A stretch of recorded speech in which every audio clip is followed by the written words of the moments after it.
วันที่24มีนาคม2025นี้กองบัญชาการทหารแขวงหลวงพระบางได้จัดกองประชุมทาบทามบุคลากรเลือกตั้งองค์คณะภาคกองบัญชาการทหารแขวงหลวงพระบางสมัยที่8รอบที่3ซึ่งภายหลังที่ได้ทาบทามรอบที่2และดำเนินชีวิตการเมืองท้ายสมัยในระหว่างวันที่19หาวันที่3มีนาคม2025ผ่านมาโดยการเป็นประธานของสหายคำคองพรหมปัญญาคณะประจำพรรคแขวงหัวหน้าคณะจัดตั้งแขวงเป็นเกียรติเข้าร่วมมีสหายพลจัตวาวิเลียมวงศ์ทิสารเลขาคณะพรรคหัวหน้าการทหารกองบัญชาการทหารแขวงมีคณะสี่นำกองประชุมคณะพรรคภาคฐานองค์การ5ห้องเลขาห้องเลขาคณะพรรคภาคฐานกองและหน่วยภาคเอกราชทั่วทหารแขวงเข้าร่วม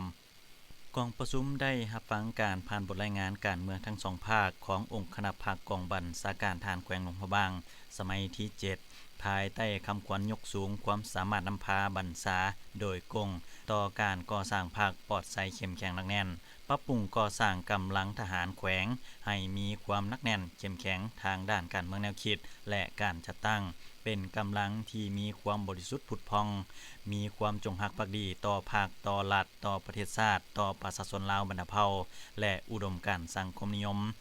ในบทรายงานการเมืองได้ยกให้เห็นผลงานหลายด้านที่มีผลสำเร็จอันพ้นเด่นบนพื้นฐานปิ่นอ้อม4นาทีใหญ่26แผนงานที่คณะภาคกระทรวงป้องกันประเทศบางออกซึ่งนำเสนอโดยสหายหัวหน้าการเมืองกองบัญชาการทหารแขวงจากนั้นคณะอนุกรรมการ4นำกองประชุมขันแขวงก็ได้ขึ้นผ่านบทรายงานผลการทับถามรอบที่2และผลสำเร็จการดำเนินชีวิตการเมือง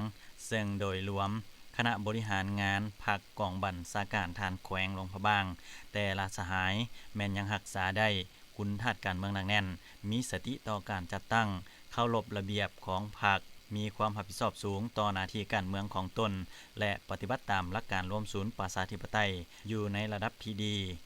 โอกาสอันมีความหมายสำคัญนี้ประธานกองประชุมได้มีคำเห็นโอล้ม4นำหลายปัญหาที่สำคัญพร้อมทั้งเรียกร้องให้คณะผู้แทนกองประชุม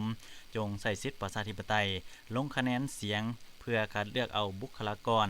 เข้าในคณะบริหารงานองค์คณะภาคสุดใหม่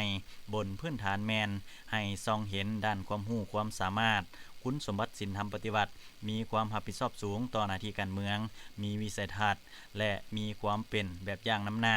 ปฏิบัติระเบียบกฎหมายของรัฐเหตุเวียกมีแบบแผนทันสมัยเลือกให้ได้พนักงานชนเผ่า